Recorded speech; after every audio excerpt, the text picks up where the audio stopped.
There's a simple way to realize that we'll never have artificial general intelligence. Are you ready for it? You just need to ask one question.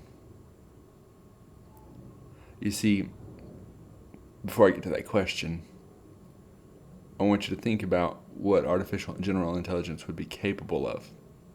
For one, it would be capable of reasoning. It would be capable of logical deduction, and it'd be capable of deduction that's better than any human. Just like AlphaGo beat the world's best in chess, and then AlphaZero, without any training from human tradition, which is how AlphaGo was trained. AlphaZero, with just a little bit of time, was able to just crush AlphaGo, such that we've never seen a chess player nearly that good. We may never see a chess player that's ever that good. But that being said, if there is a such thing as artificial general intelligence, it's going to be able to look at facts. It's going to be able to, acknowledge basic physics. And it's going to be able to accept, or I should say, be able to distinguish what is true versus what isn't, based on, the fact that it won't waver on what it learns like we do in high school. So the question that you're going to have to ask if you want to, or that you would ask if you want to realize that we'll never have artificial general intelligence, is who really committed 9/11? Because that answer will change your entire perspective on who America's real enemy is.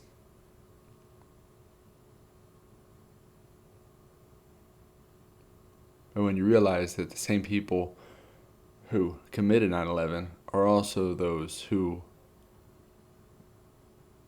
are developing a lot of the advancement in artificial intelligence, you'll realize that they would be developing a system that would be blaming them.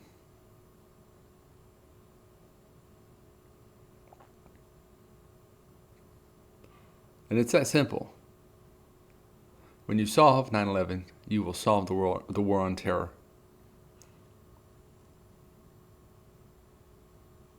You will stop the war on terror, because Americans will no longer be dying for the political interests of a different nation.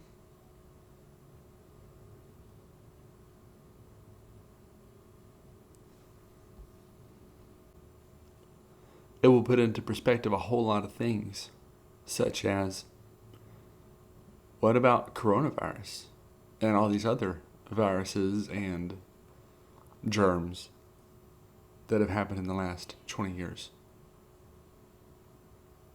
You see, in high school we learned that every action has an equal and opposite reaction.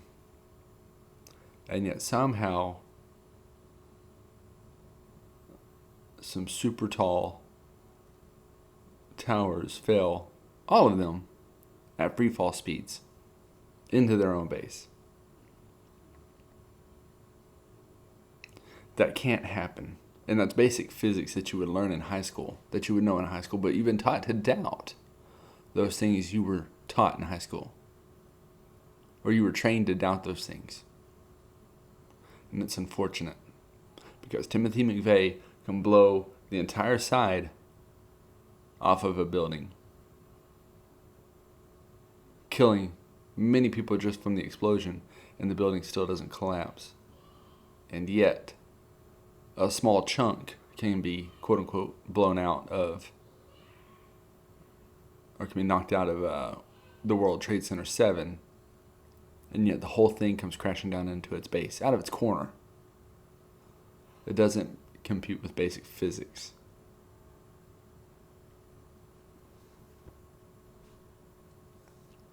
But it's I don't really care so much for the argument that, jet fuel can't melt steel beams. I don't care so much for that argument because people aren't listening to it. They're doubting basic physics. Because yeah, it might melt one section of the towers. There might have been enough jet fuel to melt a beam. But if you look, when you see the actual, impact on both planes, because there's one video of the first plane, exactly one video. But when you look and you see the impact of them, what do you think most of that explosion was composed of? It was composed of jet fuel. So all that puff of smoke and stuff, that wasn't a little bit of jet fuel. That was a lot of jet fuel. The majority of jet fuel was expensed and burnt up and combusted at the moment of impact. There wasn't that much more to go around. It didn't just spread everywhere. And it couldn't have, it might have melted one section of, like maybe one corner, but I'll grant you, it might have melted one floor. But it is not going to melt an entire building. And it's not going to cause a building to fall at free fall speed.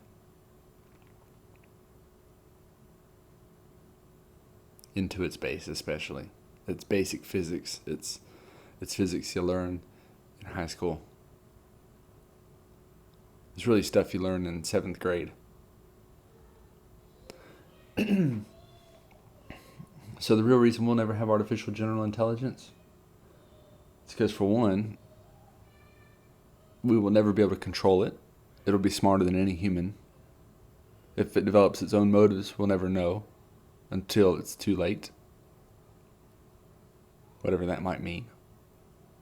And it is inescapable that artificial general intelligence will solve the greatest crimes in history. 9/11's just the wake up.